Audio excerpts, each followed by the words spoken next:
লেবুকে অযথা বেশি চিপলে যেমন তার স্বাভাবিক স্বাদ নষ্ট হয়ে তিতা হয়ে যায়, তেমনি কোনো মানুষকে নিয়ে ধারাবাহিক মিথ্যাচার ও কুৎসা রটামুখ একসময় বিশ্বাসযোগ্যতা হারায়। বাস্তবতা হল, অতিরিক্ত অভিযোগ নিজেই নিজেকে নষ্ট করে দেয়। বুবলিকে নিয়ে যে ধরনের নোংরা প্রচারণা বারবার চালানো হচ্ছে, তা কোনো তথ্যভিত্তিক সমালোচনা নয়, বরং হিংসা, ব্যর্থতা ও মানসিক দৈন্যতার বহিঃপ্রকাশ।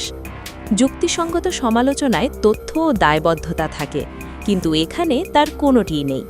ফলে প্রশ্নবিদ্ধ হয় বুবলি নয়, প্রশ্নবিদ্ধ হয় যারা এসব অপপ্রচার চালায় তাদের উদ্দেশ্য ও মানসিকতা।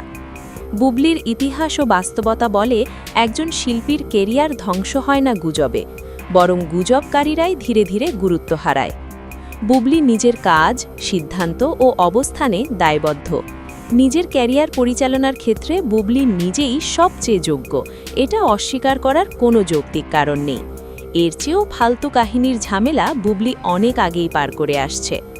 মিলি সুলতানা তুষার আদিত্যের উস্কানিতে বুবলির বিরুদ্ধে এই পোস্ট করছে, আর ডিভোর্সি অচল নায়িকা অপু বিশ্বাস তো এখন তুষার আদিত্যের বাসায় যেয়ে তাকে দাদা বানিয়েছে বুঝেছেন। ব্যাপারটা তারপর থেকে গল্পের মোড় ঘুরে গিয়েছে। এরা শবনম বুবলিকে নিয়ে নোংরামি শুরু করে দিল, বাট বুবলি ও বুবলির ভক্তরা এগুলোকে পাত্তা দেয় না।